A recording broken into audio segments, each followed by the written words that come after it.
What's happening, guys? It's your girl Mina. Welcome back to my channel. Happy Monday. I hope you're. Do I have audio?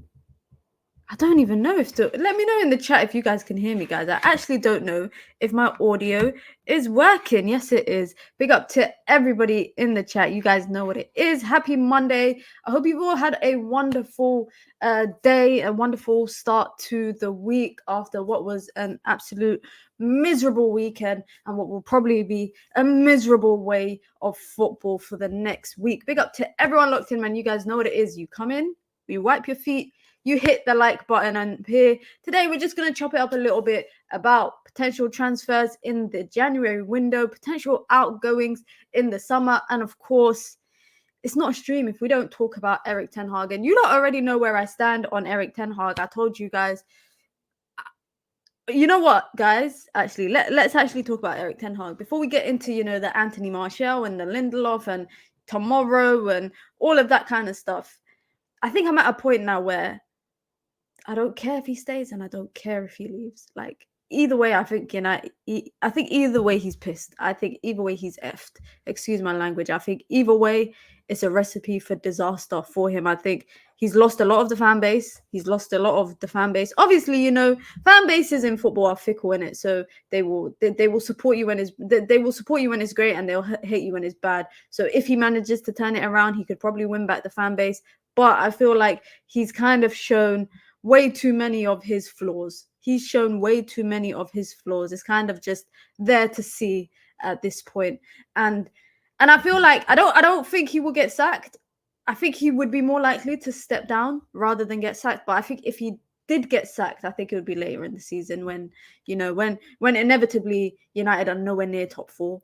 I think that's the point where he would get sacked. Now, I would be honestly, guys. And I mean this not to say that like my standards are on the floor or anything, but I'm talking about the club and the management. I don't think any decisions in terms of that sort of level will be made prior to Sir Jim Ratcliffe. Sorry, not Ratcliffe. Sir Jim Ratcliffe. And this sporting project that he has in mind. I don't think they're going to make a big decision until that starts the process, until the process of that starts, unless they already have their manager in mind, unless they already know what manager they want to bring in and who is kind of in line with the sporting project that they reportedly have planned and all of that stuff. But I've accepted we suck. We absolutely, Manchester United, this is probably like the worst I've seen Manchester United in a while. I don't remember feeling like this. Firstly, big up to everyone in the chat. Let me know if you guys agree, but honestly, guys, I don't ever remember feeling like it's a Champions League game tomorrow, and I'm just like, I can't wait for Wednesday just so that we pass that Tuesday. Like, I hate Tuesday this week. I hate Tuesday this week. It's Champions League football. Why am I feeling like that? We used to literally feel like, oh, Champions League football is the best. I want to hear the anthem at Old Trafford. It's the final Champions League game of the group stage. It's at home against a big European club, and we just want to see the next day. That's it.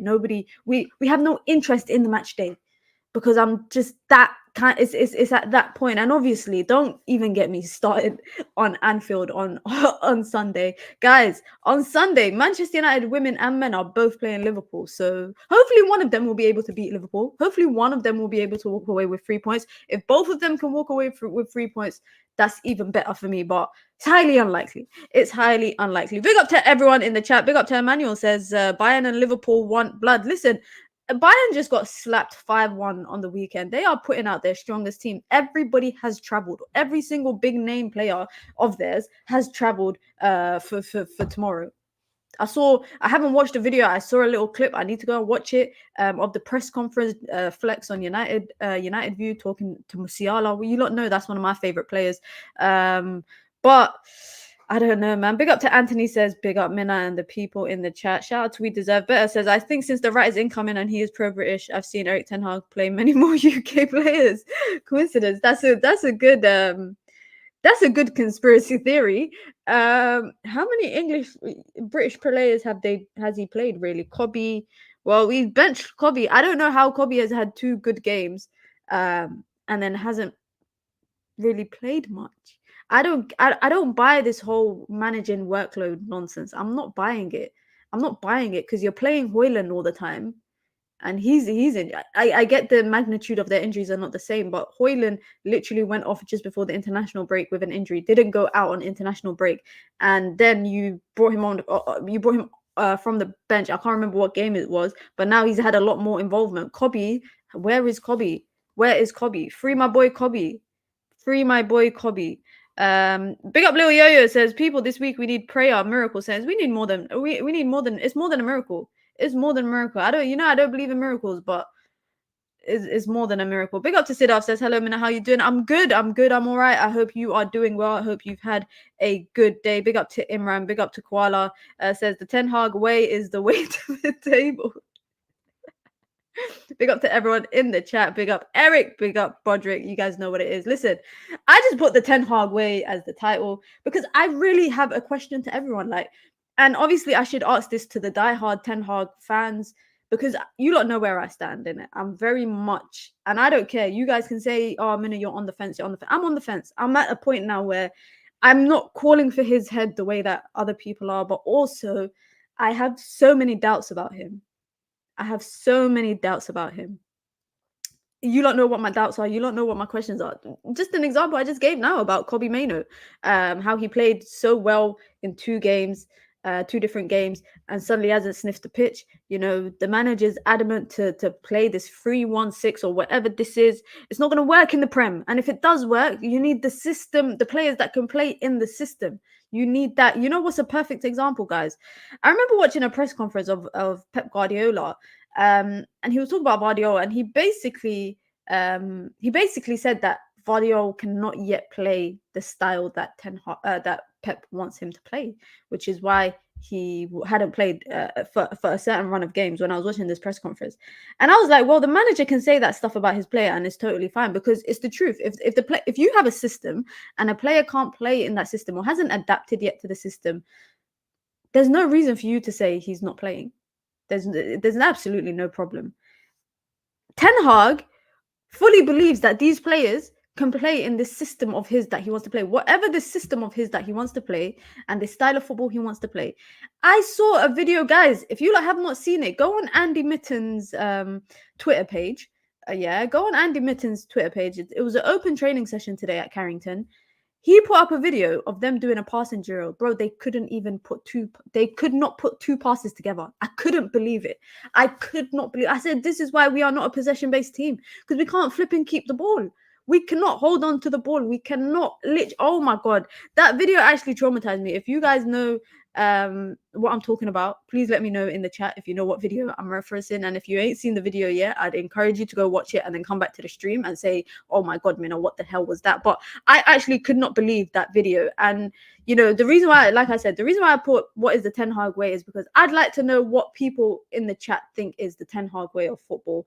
Not only that is, do you feel like he's obviously failed to implement his style of football, the style of football he wants to play at the club? Has he failed to implement it? Because I can't lie, last year I felt like I saw these little sparks of it, but this year it's been completely like out of the window. And you know what, guys? I saw a video on United View Clips. So there's an account on YouTube called United View Clips where they take clips of, you know, streams and all of that kind of stuff. And it was a video of mine. This is how it's so funny is like, in hindsight, I can't believe I said that. This was after, I think it was the first or second game of the season. And I said that, you know, Ten Hag deserves to be questioned for his decision making, all of that kind of stuff. And I remember getting cooked in the studio. They were like, you shouldn't question the manager, blah, blah, blah, blah, blah. Are you Ten Hag out? I'm not Ten Hag out. And I wasn't Ten Hag out at that point. But I did have questions from the beginning of the season about the manager and certain things he was doing. I just feel like now the questions are a lot more louder. They're a lot more emphasized because we're losing. And not only because of that, because United have spent 400 and something million and we still don't even have an identity. Do I think he could be a good manager? Yes, I think he could be a good manager. Do I think he's a good man manager? Not so much. I don't think from everything that we've been privileged to know. Obviously, there's a lot more that we don't know about. By the way, Scott McTominay, came out to do to do the presser today, and he just exposed himself. Like, he actually just snitched on himself and the rest of the teammates. He basically said verbatim, guys, he said that like these players will go to like war for the manager, and it's not, the dressing room isn't like how it was with previous managers where it was toxic. So he basically confirmed that they were toxic towards previous managers in terms of when it started to get rough, when the boat was getting a bit shaken up or whatever the term is. He basically said that it's not like previous times with managers where it was toxic. He's literally admitted to it. And I saw that, and I was just like, this guy, he's got no PR training. He's not. Why did they make him come out and do the press conference and not the captain? That's what I want to know, because it's the final game of the Champions League. Obviously, you get picked for media duties, and I understand the process. I know the process of how it happens, but I'm just wondering, wouldn't it set a tone if the most senior person in the dressing room comes out and speaks to the press? Obviously, they're not going to ask him about the Liverpool game, because this is a pre-match press conference for the Bayern Munich game.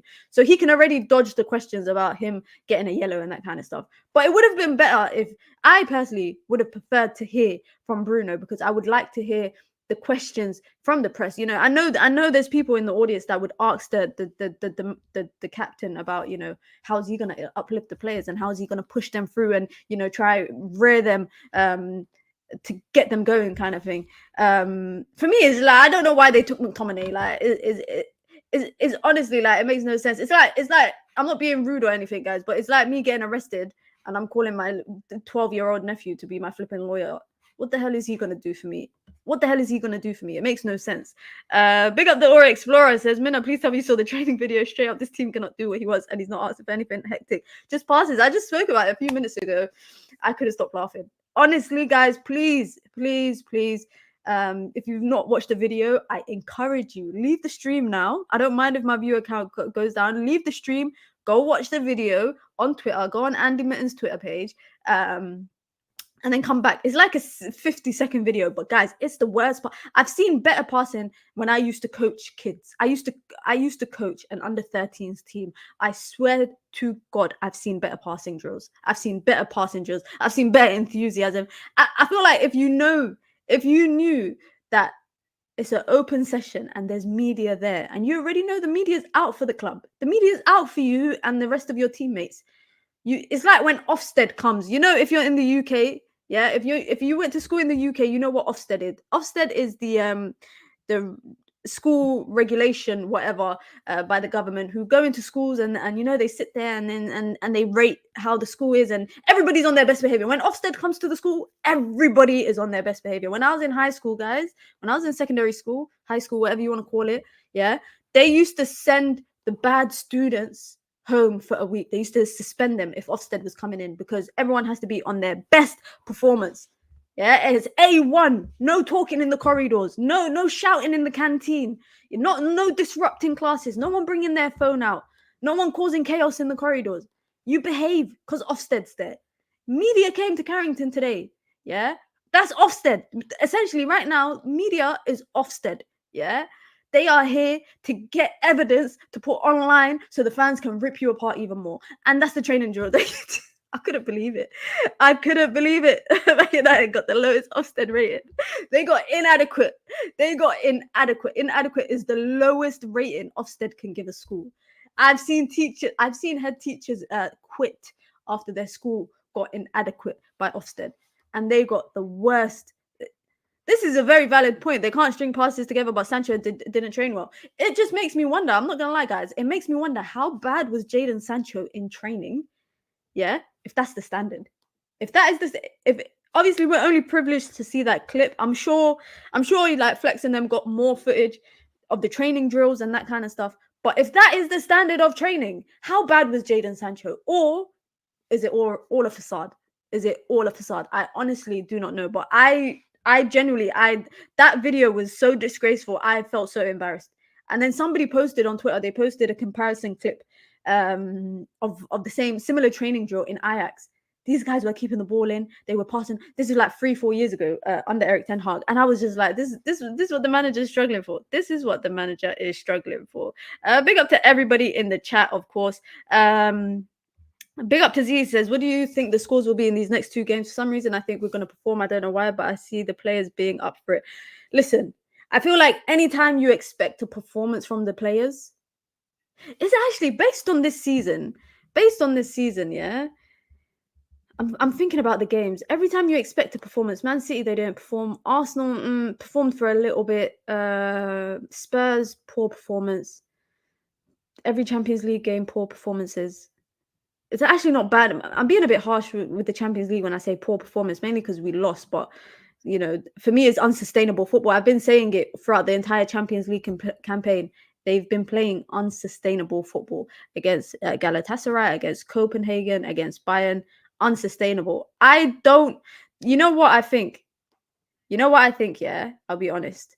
I genuinely think that when their backs are against the wall, right now, with Sir Jim Ratcliffe coming in, yeah, my hopes ain't that high with Sir Jim Ratcliffe, but the media is reporting all these plans and ideas, and you know, people that are already stepping down from their roles, getting prepared to kind of come into Manchester United and fix this mess and all of that kind of stuff. I feel like the manager has something to prove. Some of these players have something to prove as well, because I feel like some of them probably might feel like they're on their way out. Anthony Martial, you know, big up David Ornstein. I already dropped the Ornstein bomb this morning to say that United are not extending his contract. So he was one of 4 players that had the option for extension this summer. He's not getting extended. So it's either they get offers in January or they're happy to let him leave on a free. And you know what, guys? I'm very sad about the way that the situation with Anthony Martial turned out. When we brought him, I had a lot of high hopes for him. You know, I'll never forget his debut for Manchester United. I think for me, that's always going to be a memory forever. But it's very unfortunate. I think after the Oli season, if you don't remember, I think it was last summer he done an interview. Just after during the first international break last season, he did an interview and he was talking about how he was basically playing through injections for about 4 or 5 months under Ole Gunnar Solskjaer, and on top of that, he basically said in the interview, if you don't remember, he did it with the French media. He basically said that he played through injuries through the manager, and the manager never once came out to defend him against the media when he's always getting criticized and that. And he was like, I can't, basically physically, I can't run anymore and blah, blah, blah, blah, blah, but I still give 100%. And he felt disappointed that the manager didn't defend him. I don't know how that relates to the question here, Pin. Clearly, I just went on a tangent. But evidently, Manchester United are looking to offload players. Anthony Martial, that's the first one out of the door in the summer if they don't offload him in January window. So I feel like a lot of these players tomorrow, Liverpool on the weekend, they're playing with their backs against the wall. They have to prove something to this potential new owners coming in. I'm calling them owners, but they're not really owners. But the new owners coming in, they got a point to prove. Fans are on their case, but then again, I feel like they don't care about how the fans feel, because regardless, they know they will be the ones at the club at the end of the day. If they keep performing bad, it's the manager that's going to get sacked. But honestly, I'll be very honest. I think both games it will be a loss. I think it'll be a loss. I think the intensity of Bayern. They probably want to stay at the top of. Obviously, they're through regardless, but they don't want to make it an easy fixture for United. I mean, why would you make it an easy fixture for United? Why would you make it an easy fixture for any sort of opponent? It makes no sense. Be sure to hit the like button, guys. Right now, the likes and the views is not adding up. I'm good at math, so I know that the likes and the views is not adding up. So be sure to hit the like button on your way in. If you want to join the membership club, you can. It's the pinned comment in the chat. You get your badges, you get your emojis, you get a lot of custom member content, and of course you get to support the growth of the channel and all the content coming in. Big up to everybody in the chat. Mina, it seems like your boy Rashford has been the basket leaking stuff at the club. Eric Ten Hag has had a change of energy with him since Monday last week. He is no more backing him blindly. It's interesting that he's out again. It's interesting that Rashford is expected to be out again. I mean, he was out training today with illness. I think they'll probably do a pre-match fitness test for him. Him and Martial were both out ill. I don't want to speculate, but do you think that's another rocky relationship right now, the manager and Marcus Rashford. I mean, he's been ill to get. This is his second training session in the last 4 days. He missed Friday's one, and then obviously today's one. I don't know. I don't want to speculate. I don't want to speculate unless it's factual kind of news. I predict a really close game against Liverpool. In the last games, Liverpool played not good. United can hurt Liverpool. The thing is, this is true. In the last year, firstly, United beat them at home, which I think was the start of the good part of our season last year. That was the start. But last year at Anfield, first half, United put on a kind of they put up a fight. And even though I just feel like with United, I feel like when it's at Anfield, away from home, the second they concede one goal, it's like floodgates. It's like they lose all control of emotions. They lose all control of like character in the game. It's just the floodgates just open and we start leaking in goals. It takes Liverpool to get that one goal.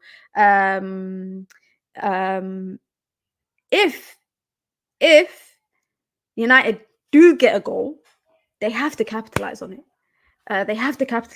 But Anfield, I've seen so many managers like Anfield, guys. It's not a common back garden that you go to. It's not any back garden in the UK that you go and kick ball in. Anfield is a serious place to go, especially as Manchester United.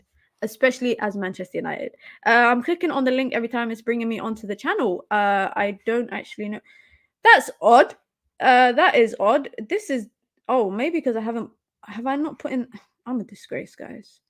I'm a disgrace. This is the link to become a member. If you click on that link, maybe I should pin that one. Sorry, you guys shouldn't be hearing that. But when you click on that, it will come to an option for you to join the membership club. Let me pin that one. Anfield ends careers. Facts. Shout out from Barbados. Big up to all my Bajans. Listen, tell me, guys, where you're watching from. Let me know in the chat where you're watching from. Hopefully some exotic countries and it's not as cold as the UK over here. But big up to Dale. I'll bite your hand off a 2-0 defeat at Anfield. That would be our best result of the season. I'll take it. I would absolutely take it. I'm not even kidding. Martial should have been let go under Mourinho. We could have got a good sum from him and Rashford if they were sold 3 years ago. Not too late to sell Rashford for 80 to 120 mils to PSG. If PSG spent however 80 million on Kolo Muani and however much on Gonzalo Ramos, and then you're telling me that if Mbappe, guys, hypothetical, if Mbappe does not extend in the summer with PSG and they come sniffing for Rashford, are you selling him or are you not? Are you selling him or are you not? I don't know how him and Kolo Muani and all of that would work, but I feel like that's the only way I could see him going to PSG is if Mbappe is, and I'm not saying he's a direct replacement for Mbappe, but I guess a structured change in their formation could allow him to work in that system. I'm not saying he's a direct replacement for Mbappe, but I don't see, especially, we're nearly halfway through the season. We're not hearing much about Mbappe extending at PSG unless they hold him hostage in flipping Macron's bunker somewhere in some underground place in Paris. Sell him. Cape Town, South Africa. Quite a few people from South Africa. Watching from Ensmina, South Africa. Mauritius. Basically Africa. Basically, believe Africa. I'll drive him to PSG. As bad as Rashford is, he's the only one in the front line who can score. I'll be very honest, guys. For me, my biggest worry is that front line. Like I've said it time and time again. How can we spend near enough 100 and what? In euros, we've spent 170 million on Anthony Hoyland. Garnacho, I don't know what the fee was when they brought him in for the academy, but Garnacho, Marcus Rashford, Pellistri. It's unfair for me to mention Pellistri because he don't be playing much, but Pellistri and Anthony Martial. Do you know how embarrassing the number of goals that they have between them in the Prem? I genuinely think we are not reacting enough the fact that Rasmus Højlund hasn't scored in the Premier League yet. I don't think we are reacting enough. And people have said to me, honestly, but X player didn't, score until this long into their career and blah, blah, blah. I don't care about that. But we knew what we were getting. We weren't getting a prolific goal scorer. United brought Rasmus Højlund based on potential. Let's be honest. They brought him based on his potential and what he could be based on data analytics and stats and all of that kind of stuff. For me, we are not worried enough. Why? Because we're going to be halfway into the season soon, and all the goals that he scored for Manchester United means nothing. It holds no value because we'll likely be out of the Champions League. That's the most likely case, that we will be out of the Champions League. I am worried. I'll be very honest. I'm worried. The fact that we're not creating enough. Like, I saw the manager talk about 20 shots on target the other day against Bournemouth, but only 3 were on target. 20 shots and only 3 was on target. That's not something to praise. That's not something to praise in your post-match press conference. That's not something that you say, look, we're creating, we're having 20 plus shots on goal every game for the last 5 games, but we're losing. That's not something to praise. That just means that you can't hit the target. That literally means you can't even get it on target, let alone get the ball in the back of the net. You can't even get it on target. 3 out of 20 is honestly the worst stat. That is the worst stat I've ever, honestly, horrible stat. It's absolutely joke. Mina, don't take his comments serious. He's a liar. He is a liar. My mom always says don't trust bold people. That's why I don't trust KG. That's like Mina's shot ratio on COD. This one is liar. Show is a liar as well. Show is a liar. If you watch me on Twitch, you know I be carrying my team to dubs on Warzone every single day. Every night I'm carrying my team to dubs. I'm dropping double-digit kills. And if you lot don't believe me, come over to my Twitch. Link in bio, MinaFootball. Come over to my Twitch. I'll be streaming there later tonight as well. And you lot can watch me get more dubs. We might as well have Mickey Mouse sit in the dugout and it wouldn't get worse. Backing the manager under the current context means choosing between immediate results or fixing the real problem. This is the thing, is like, hold on. There was a comment that I just saw that I wanted to come back to. This is ridiculous. If this is actually true, yeah? If this is actually true, this is probably the worst thing I've probably read all day. Did you see the stat that Sancho was the last forward player to score at home in the league in May? What? That is absolutely that is actually an embarrassment. That's actually an embarrassment. The guy that's in exile right now. The guy who is locked up, wed to Akon. The guy that's not seeing the light of the guy who's never gonna know what the walls of Carrington looks like again. That guy. The guy who probably has a vendetta for any bold person that speaks Dutch. That guy. Jadon Sancho is the last forward player to score at home in the league. Oh my God. I can't believe that. Oh my days. I actually can't. I'm so shocked, guys. I'm actually so shocked. And that's the person that the manager has energy for.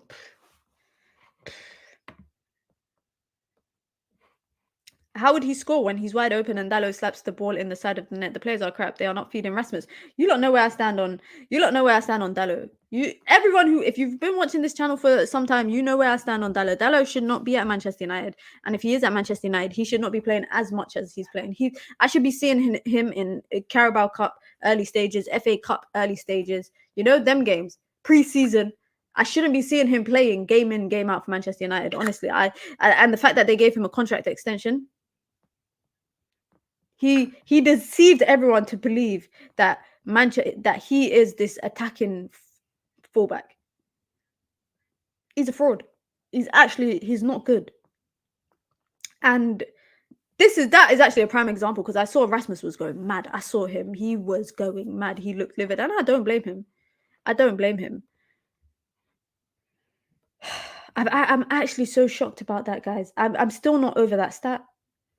I'm actually still not over that stat. There.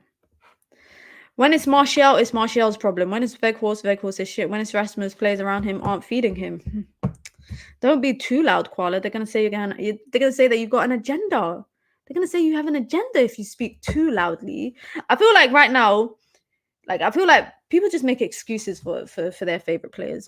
And you know what? I said, this is why I don't criticize Onana much.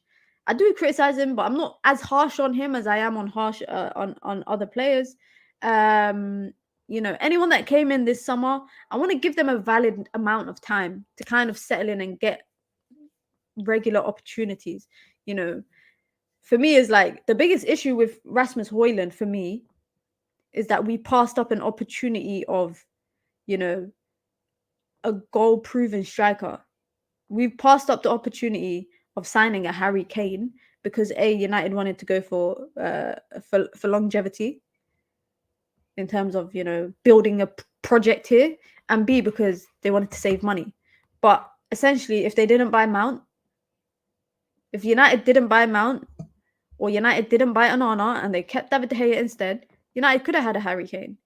They could have had an Osimhen. They could have had an actual proven goal scorer. Like, let's be honest, Kane would never have come to us. He wanted to come to United.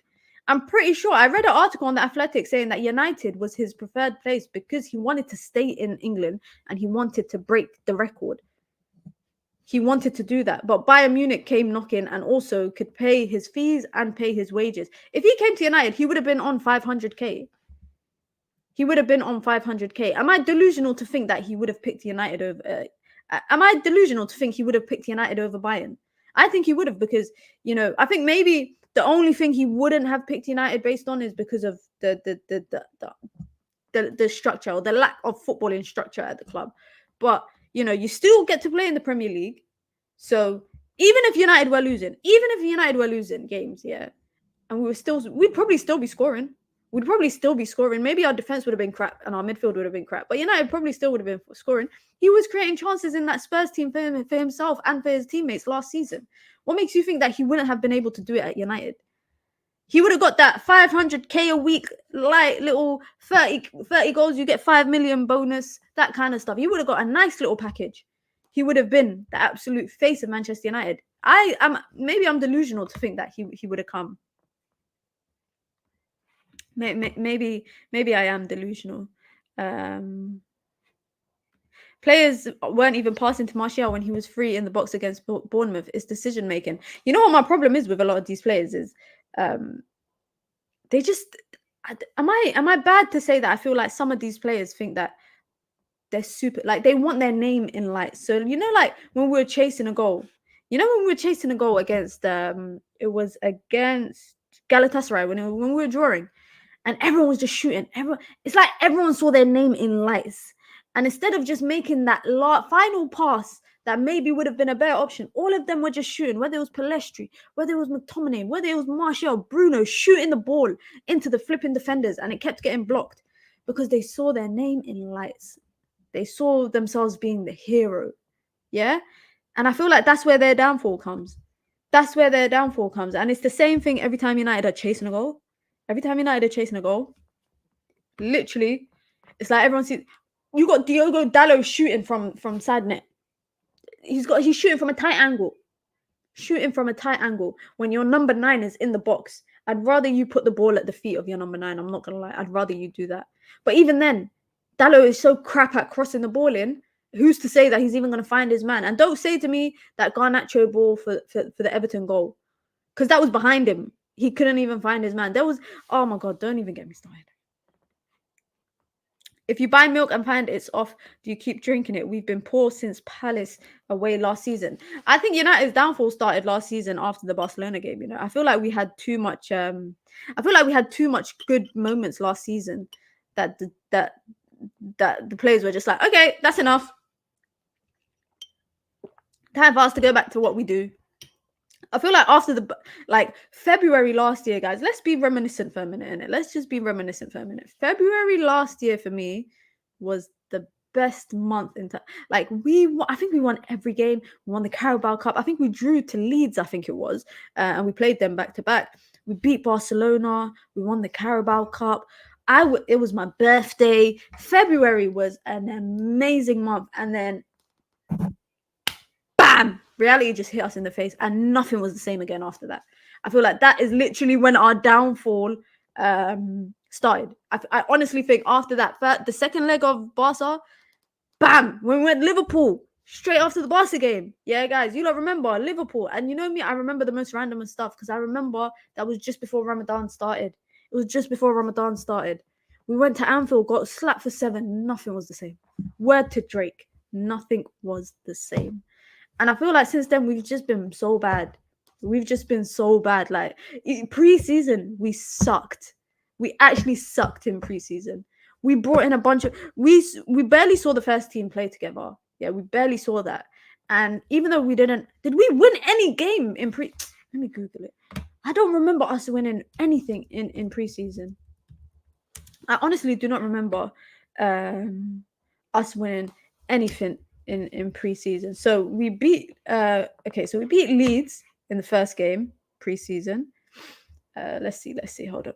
I don't like to go off of pre-season in it. For me, it's not something that we beat Leeds, we beat Lyon, we beat Arsenal, we lost to Wrexham, we lost to Madrid, we lost to Dortmund, then we beat Lens, we drew to. Okay, so that wasn't actually too bad. I just felt like we actually sucked throughout the entirety of pre-season.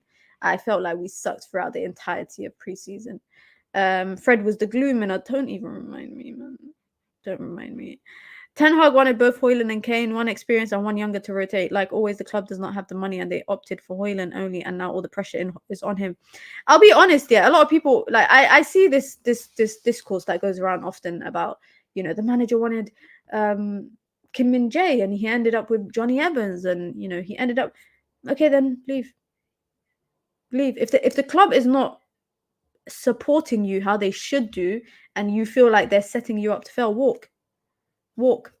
It's not your problem at the end of the day. They won't be your problem anymore. But the fact that you then go out and you buy Anthony, we went to Holland with 100 million and we walked away with Anthony. That's weird. That's weird. I do feel bad for the manager because you're right. A lot of players that he wanted, he didn't get. But he got his second options or his third options. But also the issue for me is a lot of these players that he brought and what he ended up with is completely different in terms of playing styles. So did he have all these first choices that were the matches for his playing style, and then all his second and third options were just random type of players? That's what it seems like. For me, it's like, if, for example, Frankie de Jong, that's your midfielder that you want, that's your first choice, he's essential to how you want to play, but you don't get him. Why is your second choice a completely different playing style? Why is it shouldn't your second choice be, okay, someone who might not be as good as him, but can still implement the style of football you want to play? And your third choice as well. Me, yeah, for example, my dream car, yeah, I have a dream car that I want. But if I can't afford to get it, I'll try to get the next best thing. the next best thing. I ain't gonna buy a flipping, I don't know, a Beetle, a 1998 plate Beetle. I'm not gonna do that. Why am I gonna waste my money? That's not what I wanted anyways. So I just don't get it. Honestly, I don't get it. Erik ten Hag can never implement his playing style at United. It's a results-driven club. And after the first losses last season, he has Neville and Carragher drive to Carrington and interrogate him. I don't think anybody wanted him to be good.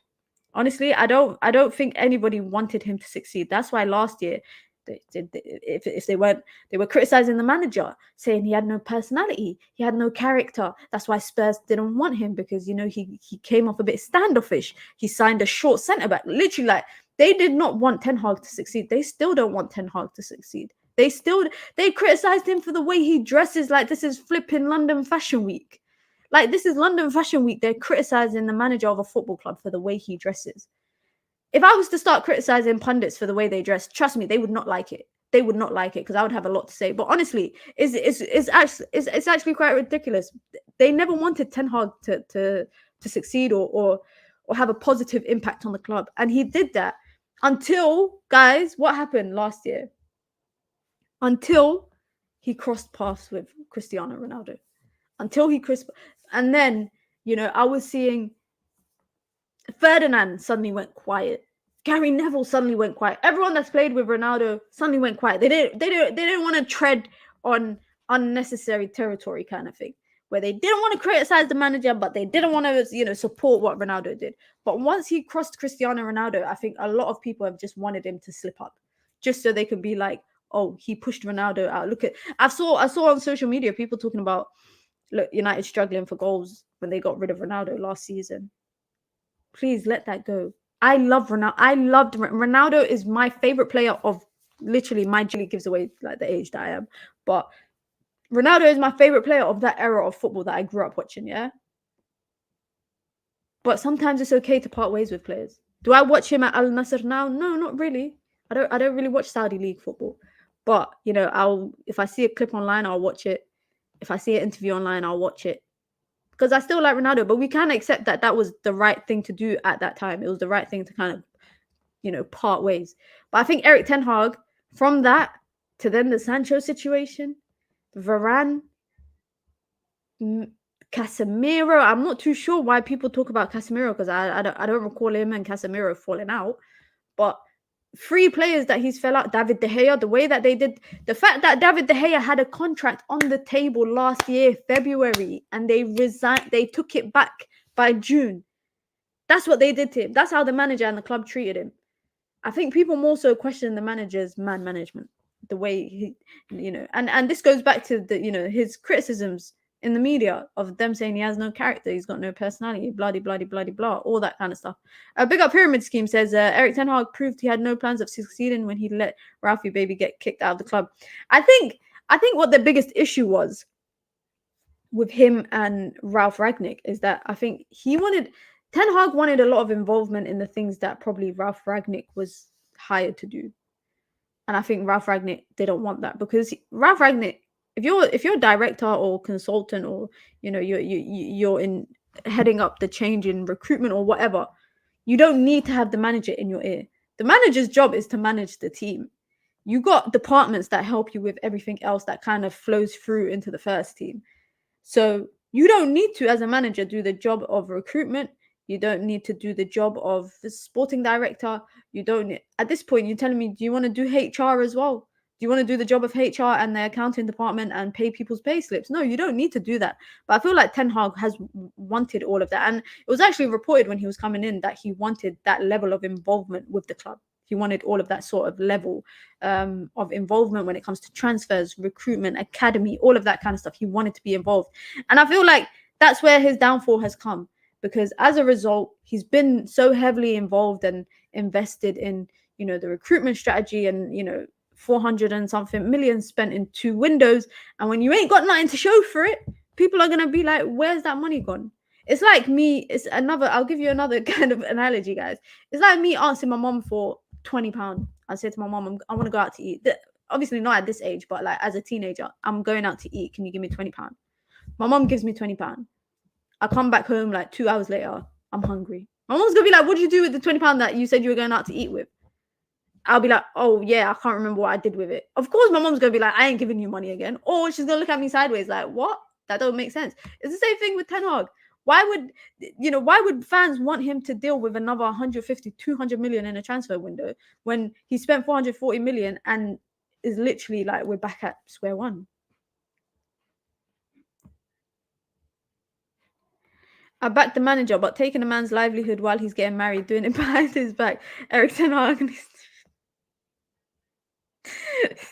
This is such a troll. This is in reference to David De Gea getting married in the summer. Even with the money, no manager decides how much players are worth and what the club is willing to pay. Murto is paying 80 million for a 35 million player. I mean, this is true, but for me, it's like, if you were quoted 100 million for Anthony, why don't you go and weigh up your options elsewhere and look at other options? You could have brought Kudus, you could have brought Diaby. There's other right wingers that you could have brought, but clearly Ten Hag was adamant that he wanted Anthony. Anthony was integral to the way that he wanted to play. Clearly, that's what, you know. That was the kind of level of involvement for Erik ten Hag. Because otherwise, I don't think the club would have signed him. I genuinely don't think the club would have signed him. 100 million is daylight robbery. It's absolutely daylight robbery. Yes, we have a history of paying overpriced Pogba, Maguire, Sancho, etc. But for me, it's a club. The reason why it raises question marks is because it's a former club of the manager. So it's like he's just gone there. Guys, are you forgetting we were linked to Timber? We were linked to practically every player that was still in that starting team, that starting 11 team for Ajax. But you're right. United United get robbed everywhere they go. And hopefully, in the next 1 or 2 transfer windows, that will come to an end where clubs don't feel like they can think. And it doesn't also help that Chelsea have absolutely messed up the transfer market. And I'm saying that as a United fan. Mina spent the £20 on a Fred poster. I wish I don't put up posters in my house, but if I could, I would. I'd put up a Fred one. I would absolutely put up a Fred one. I do have serious questions of Erik Ten Hag now. My biggest issue with him since the summer has been giving up on his principles. Now relying on Maguire and McTominay. Maguire started last 13 games because Maguire's in form and he's playing good. Like, guys, would you rather see it? Like, I get everybody wants to see Varane play, yeah, but in that backline, I would want to have at least one person that's playing in form. If a striker right now, if Anthony Martial had 10 goals in the last 8 games, nobody would be saying, "Oh, he needs to be dropped. Oh, he's not good enough. He shouldn't be playing." No one would be saying that because the guy's scoring goals. Maguire's playing good. Give credit where it's due. He deserves to be playing right now. When Lisandro Martinez comes back, then we can have the conversation of who will partner Lisandro Martinez. It'll probably be Maguire, but we can have that conversation. Then we could say, okay, Maguire, Varane, if Varane is still here at the time, Lindelof, etc. Who are we going with? Okay, cool. We can have that topic of discussion then. But let's respect that Maguire is actually playing good right now. And you know what, guys? I'm a hater. You guys know I am a hater. Yeah, I hate on people all the time, big time. Ask my siblings. I'm the biggest hater they know. But I will give credit where credit is due. And even if I don't like Maguire at Manchester United, I will give credit where it's due. I'll give it where it's due. Maybe he looks good because we just suck. We talk about his man management like we even know anything about it. All we know is what we read from people who aren't him or the player. We see him discipline players who are out of line. That's the thing. We can only go off of. That's why I always say I'm quite conscious with the type of criticisms I give, because we're only we're privileged to only see like a certain landscape of the stories. We don't really see the full nitty-gritty. Maybe Sancho will do a tell-all book. Maybe he'll jump on a podcast once he leaves Manchester United, and unless they make him sign an NDA, I don't know. But I do, like, for example, the Jadon Sancho situation. I genuinely think that there is way more to the situation that we don't know about. I think it's way more to the situations that we don't know about. And the only reason why I say that is because I don't think a man will be that stubborn to not say sorry for a simple social media post, unless he firmly believes that he's been done wrong. And what Ten Hag has done doesn't look that bad. It's not that bad. So I feel like there's something that has gone on behind the scenes that we've obviously... Has he been disciplined for being late to training, like, on multiple times that we've not been aware of? Has there been things that have happened behind closed doors that it's not really... We don't know it, so it doesn't really paint the full picture for us, if you guys get what I mean. That's why with the whole Sancho thing is, like, I genuinely feel like we will know more once he leaves, and it will kind of come out inevitably, and then everyone can form their own opinions kind of on that. I feel like everyone can form their own opinions on that. Ronaldo never wanted to return after that bad season. Not turning up for preseason and his agent looking for clubs for Ronaldo was a bad start under Erik Ten Hag's new manager. Listen, I said this last year, before even the Ronaldo interview came out. This was months before the Ronaldo thing came out. I think it was during the summer, and we were talking about this whole Ronaldo thing. And I said, listen, if a guy's going through stuff in his personal life, I'm sorry, football comes second. I'm sorry, guys, football comes second to your life. Especially as a footballer, especially as, like, for just in football in general, but like Ronaldo, who has given a lot to his career, probably not been around his family as much as maybe other footballers have, or just as much as other fathers have. For him and his partner to go through what they went through in the summer, good he didn't turn up to preseason. I respect that. I would have judged him if he did come to preseason. Honestly, guys, I'm being very honest regarding that situation. Maguire looks good when we are playing defensive survival football. It's interesting because I see that kind of discourse all the time about United's high line and all of that kind of stuff, or how United play a lot further back under Maguire. I just think for now he works. Him staying in the summer, that's a different topic. That's a completely different topic. But I think right now he works, and in this roller coaster of what we're going through right now, if he's playing good, let him keep playing good. Let him be. That just means he drives up his price. Maguire's being Maguire, he looks good in a shit team.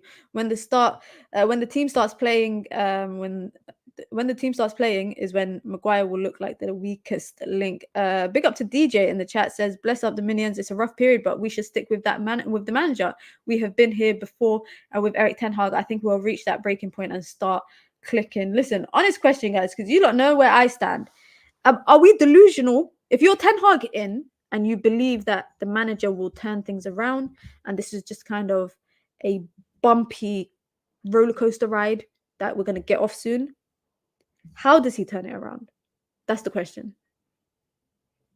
Because I look at this and I think I don't see it getting better. I don't see it. I thought Burnley was the turning point. I thought Luton was the turning point. I thought Chelsea was the turning point. And then we lost to Bournemouth. I think Bournemouth is the lowest that I felt out of all the losses that United have had this season. Honestly, guys, we've lost more games in the last 10 years than we did in the 26 years that Sir Alex Ferguson was a manager. Yeah. Bournemouth's loss, out of all the losses we've had this season, has been the lowest one that I've felt so far. And that's why I came on stream and I said, guys, listen, I got a roof over my head. I'm happy. I got loved ones. I got my family. I got my friends. I got health. You know, I'm good. Life goes on. Life goes on. Football continues, but life goes on. And I know a lot of people, I know a lot of fans. I see people saying it in the comment section as well, that they don't even watch games anymore because it's reached that point. Is there a way that Ten Hag can turn it around and make fans look ridiculous for wanting him out in the first place? Because I don't see it happening. I don't see it happening. I see Bayern Munich game. I see Liverpool. I see Nottingham Forest, bro. Even Nottingham Forest, I'm like, I'm seeing Villa. But the only good thing for regarding Villa is that their away form ain't as good as their home form. But we're getting battered at Old Trafford too. Let's not get that confused. I honestly don't know how it gets better. Regardless, I go into every game saying, yeah, we're gonna win, or we have to win. I'll go into tomorrow. You're gonna see me doing a pre-game stream, guys. I'm gonna say, yeah, we're gonna win. I'm gonna say that we're gonna win. Then I'll be back a couple of hours later, absolutely livid, absolutely annoyed, absolutely mad. I honestly don't know how Ten Hag turns it around unless the players. And you know what? I can't even sit here and be like, unless he changes his playing style or unless the players do this. Because I don't see the players doing anything and I don't see the manager doing anything. And the only way I see him getting sacked is if we get battered by Bayern and then battered by Liverpool. And I know a lot of people who are Ten Hag out have said that it shouldn't have even gotten to that and United should have part ways with him. How long has this been going on now? This whole Ten Hag out thing has started what? I want to say beginning of November, maybe end of October. I think from when I started seeing it gaining traction, a lot of people have become more Ten Hag out in the last couple of weeks, obviously. But I look at it and I'm like, even if we sack him, even if he gets sacked, or even if he walks, hypothetically speaking, who do we get? Give it to Rudy to the end of the season. For all those Eric Ten Hag out, just know Fletcher will be interim till the end of the season. Prepare for Fletcher ball. He's gonna give his kids a debut. I swear his two sons play for the academy, right? That we brought from City. He's gonna give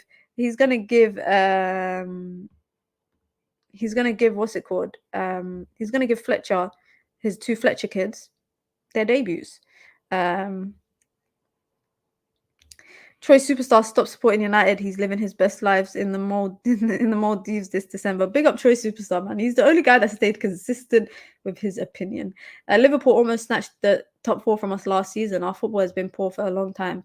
How do people still think it will happen? This is true, to be honest. This is true regarding the fact that Liverpool nearly snatched snatched top 4 from us last season, especially that they started to the fact that look how Liverpool have turned around their season. Guys, look how Liverpool, everyone was laughing at them last season until they just about made it into top 4. What they're sitting not comfortably, but they're sitting top of the table right now.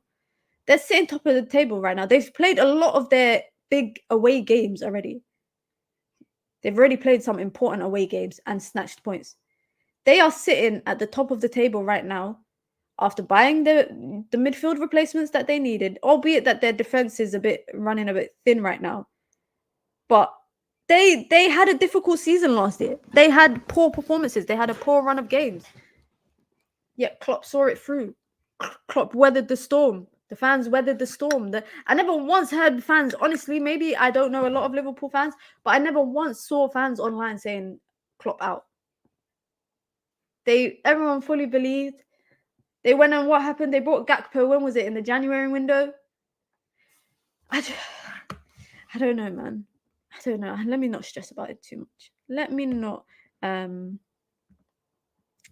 only way I see Ten Hag getting sacked and us having any sort of interim is if top 4 is completely gone. And right now, that top 4 is not completely gone. Newcastle drop points back to back. They lose games back to back in the league. If United can fix up, all right, cool. But I feel like the manager will be backed by the board as long as they feel like he can turn the season around. But the second that I feel like if we were in Chelsea's position, for example, what Poch is doing with Chelsea, I feel like at that point, I feel like he would have been sacked ages ago. I don't know how Poch is still in the job. I honestly don't know how Poch is still in the job. But then again, he's been given all these players he's been given these random combination of players that he's expected to work with. I sympathize for him. But again, I feel like if that was Manchester United right now, I feel like Ten Hag would have been sacked 100% because top 4 for them is way out of reach. And I think I'm pretty sure that if Everton had not got their 10-point deduction, they would have been past the Chelsea in the table.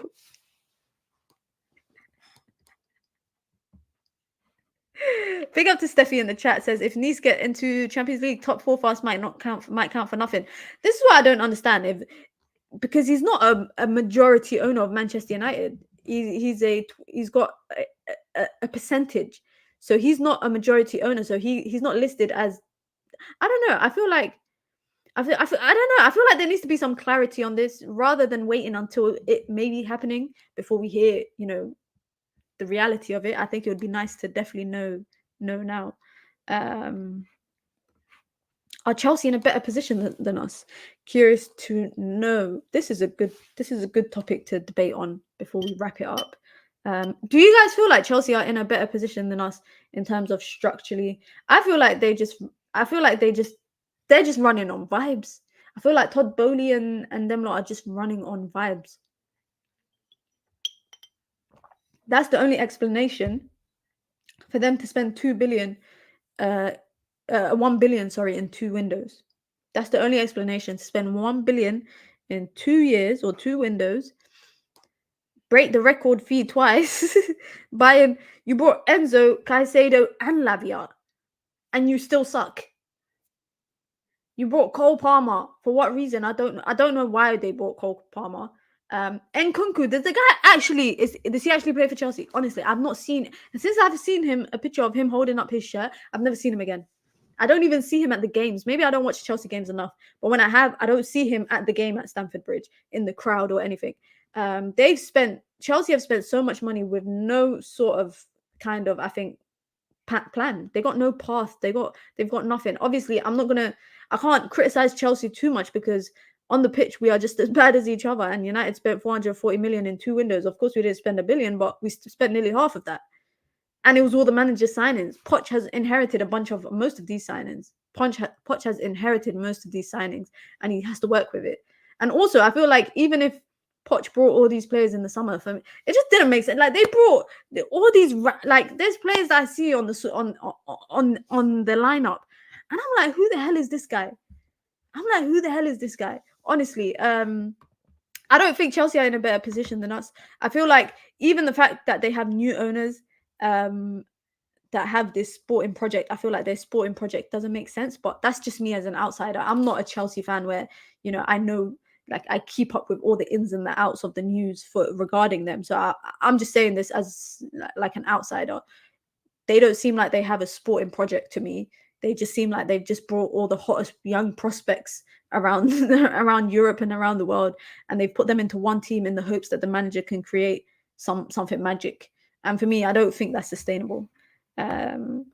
Chelsea need a striker and a key player with leadership. If Chelsea get Varane and Casemiro, they'll be above us. Come on. Come on. Come on. Chelsea didn't only sign players with them contracts, they adopted them. Because Cole Pye was buying everyone who's breathing. Chelsea like the way he breathes. Big up to Kadeem, our resident Everton fan. 2 wins in a row, guys. Everton got 2 wins in a row. Big up to Kadeem. I know he's definitely gassed after beating Chelsea. Chelsea losing to Everton could never be. Could never. I was gonna say could never be us, but football's a humbler, innit? You never know what the next result has for us.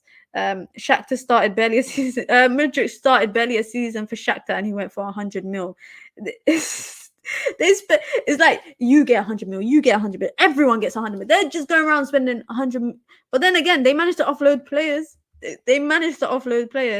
So they do a better job than us. 3 actually. All right, Everton are on a run, on a 3 game win. Sorry, I wasn't aware of that. Big up to Everton. I pray we get into Europa because we're not going to win any games in the Champions League. This is a good question, guys. This is a good question. If United finish outside the top 4, the top 5 next year, do you want them to be in Europa League, or would you rather them just finish like 7th or 8th? 8th gets you Europa League. I think 8th keeps you out of Europa League. I think 7th is Conference League, and then 5th and 6th is Europa League. So do you guys, if United finish outside of Champions League spots, would you rather they finish in a Europa League, or imagine United in the Conference League? Imagine United in the Conference League.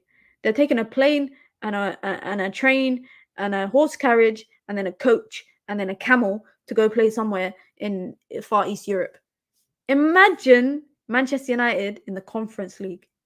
Imagine. Oh my God. I thought Europa League was bad. I honestly thought Europa League was bad. The thought of Conference, oh my God, the thought of the Conference League is scaring me. The thought of the Conference League is scaring me. We're going to be playing in some random countries. We're going to be playing in Kazakhstan and Azerbaijan and Uzbekistan and all these countries. What's this new map on Call of Duty called? It's called Uzbekistan. Is that even a real country? I don't even know. We're going to be playing in some random Far East countries. I'm sorry, mate. Not being funny. Keep me out of that. I'm not involved. Anwar says no. Europa. I'd rather finish 8th and last in our UCL group. We need to regroup. We just need a reset button. Like, we just need a reset button. Like, put everyone, I'm not saying like literally put the players, but put everyone in one room, bleach, Dettol. We need to detoxinate. Is that even a word? Detoxinate. I don't know if it's a word, but it's a word for me today. We need to detoxinate the entire club. Put everyone in a room, pour bleach, pour Dettol, pour every sort of antibacterial germ wiping stuff, put it all in there and just bam. That's what we need to do. That the club needs an absolute cleanse from top to bottom. I'd rather be in 8th or below to get a full season of 1 game a week. I mean, Spurs are benefiting. Well, they were benefiting from it. I want to get relegated to the Championship because 1, the Glazers will sell, and 2, will get rid of the fake social media fans. If I ever see United in my lifetime get relegated, I don't think I'd ever see that. I honestly don't know if I'd ever see that. And at that point, we've hit a new low. Then I would know what Kadeem is like, what Kadeem feels like. Sorry, in terms of fighting for relegation. Holy water. We need holy water. We need. If you know black seed and oil, yeah. If you're Muslim and you know about black seed and oil, that the whole team needs to be rubbed down in black seed and oil. That's what they need, and a bit of honey. That's what they need. Big up to Troy Superstar with the super chat. Says, if Newcastle and Brighton win or draw, and if West Ham win, United will be 10th by Saturday. Ten Hag's.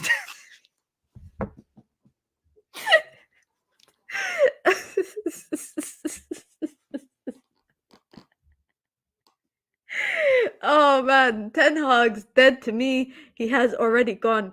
I need to see him or him.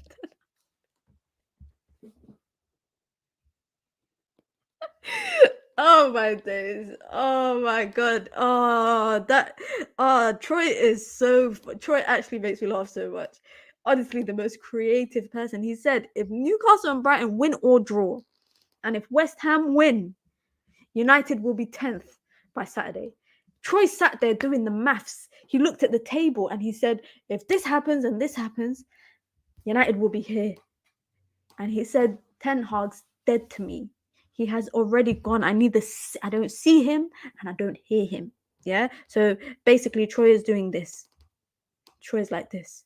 He said, Ten Hag buried. Oh, big up to Troy Superstar with the super chat. Always absolutely makes me laugh. Makes me laugh every single time. He's so funny. Troy has been 10 Lasso out since the CR drama. But as far as I remember, Troy has been the only one who's been consistent. Troy has been the only one that's been consistent with his opinion. He's consistently been Ten Hag. I've never seen him praise Ten Hag. Even when we won the Carabao Cup last year, he said, I want Ten Hag out. Even when we were beating the likes of Manchester City, we beat Barca. Do you guys remember that run from January to February and March? We were beating people. Before the Liverpool slapping, yeah, he said, I want Ten Hag out of my club. He said, I want Ten Hag out of my... Troy has been consistent and I respect it. I respect that. A consistent opinion, I respect it so much. Troy applied some calculus on that. Serious mathematics. The goal difference makes me want to cry. The goal difference is the worst thing because I feel like inevitably nothing is going to happen like for teams on the same number of points. But I think it's very rare for someone right now to get, top four because... of goal difference. But if it was to happen, I can't even... How many goals have we even scored in the Premier League, guys? Let me actually look. Because I feel, for some reason, I feel like we barely score. Premier League table. And why is Kobe not playing? I'm confused. We are all equally as confused. We are all equally as confused as to why Kobe is not playing. The manager don't make sense. I don't know if it's load management because he's just come back 18 goals.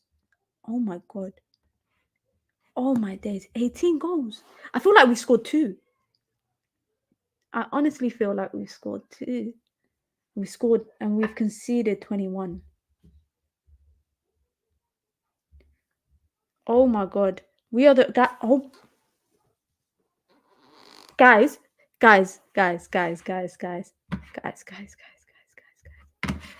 Let me... How do I present my screen? Share screen. Okay. Oh, I gotta change my system settings. Oh, I need to show you guys this because I need you lot to laugh with me. I don't even want to read it out. Oh, I don't know if I can do it right now because then I have to quit my window and then reopen it. Yeah, guys. Do you guys see this? Yeah? Do you guys see this? Premier League table, as you guys can see. We are the only team from in the top 8 that haven't even broken into 20 goals. Guys, we haven't even scored 20 goals yet. Everybody, Brighton, 33 goals. Newcastle, 33 goals. Tottenham, 33 goals. City, 38. All of them got 30 plus. And we're sitting here on 18. Who's the imposter here in the top 8? Honestly, who is the imposter here in the top 8? That's us. We are the imposters. That is so bad. Have we scored the least goals in the Prem?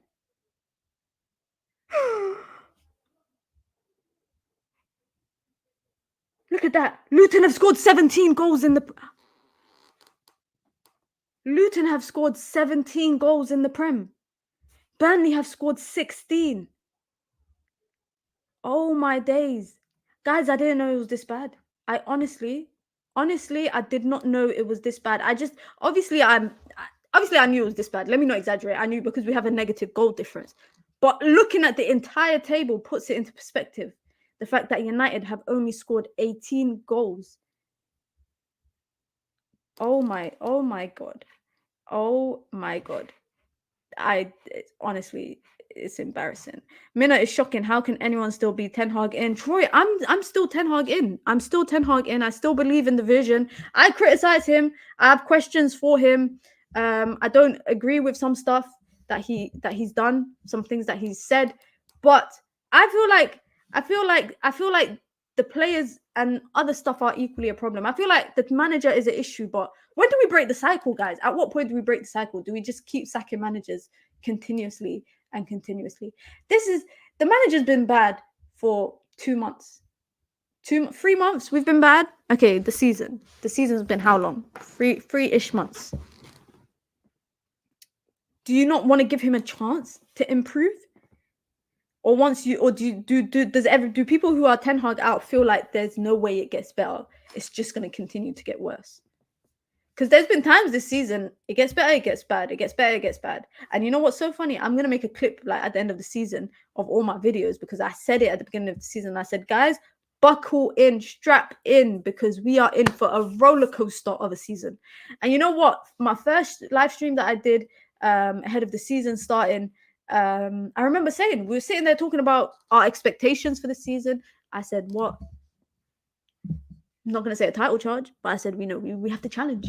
We have to challenge. We have to build off of last season. I said that we have to be better than what we were last season. So we need to make a deep run in the Champions League. We need to win a cup. We need to win the FA Cup or Champions League or something. You know, we have to win something better than Carabao. And we have to do better than last season. Why? Because the manager's had a whole preseason. He's had an entire transfer window. He's had 2 transfer windows now. If I could go back and tell my old self 4 months ago, do not be an idiot, because hindsight is a thing. Now that we're in it and we're in the deep end of the season, and you realize how bad the season is, it's actually quite scary. It's actually, to me, it's actually quite scary. And I don't know what Ten Hag has to do to get better. I know what he has to do to get to change the situation, but I don't know how he does it. I don't know how he does it.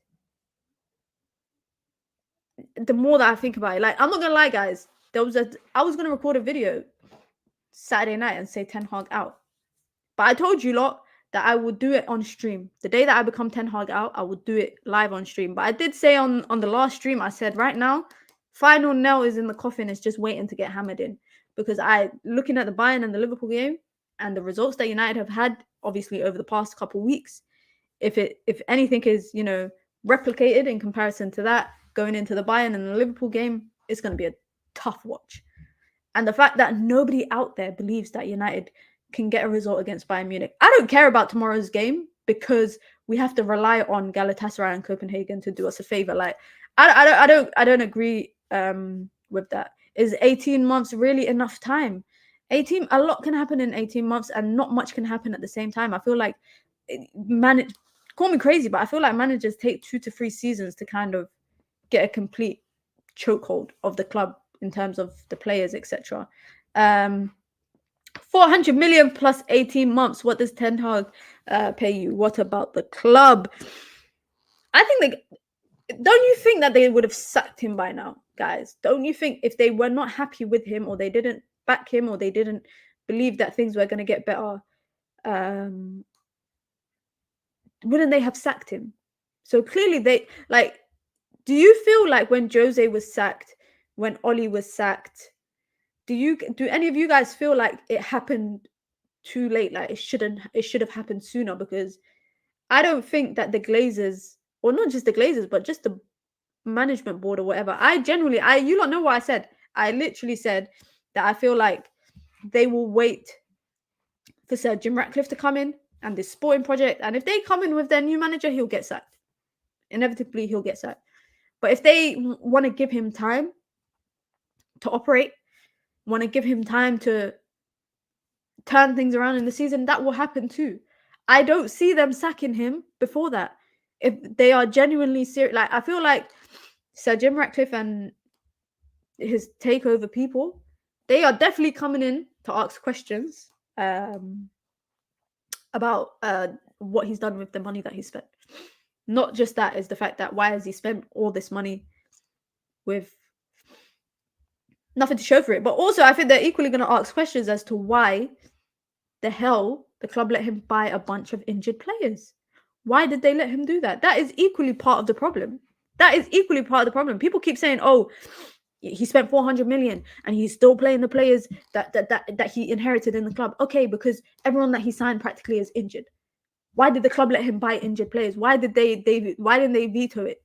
Why did they allow it? Why did they give the okay? Why did they sign the sheets? Why did they do the transfer? Why, if players were injured? That's equally a big question to ask. Get prepared for Fletcher Ball if Ten Hag gets sacked mid-season. Yeah, if another manager gets sacked mid-season, it's long. It's long. Glazers will sack Eric Ten Hag soon. It cost them money, e.g., no chance of qualifying for Champions League. Exactly. I saw they have to pay him like 15 million. He gets a 15 million payout basically. If he gets sacked, which is funny.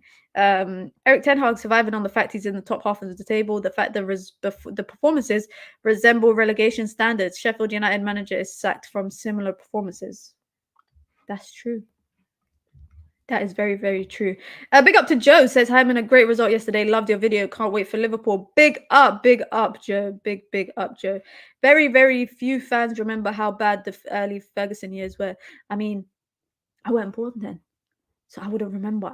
I know a lot of people are always saying this, but I weren't born. What can I do? The only thing I can do is go back and read articles about it. Is there even news reports that I can watch? YouTube didn't exist then.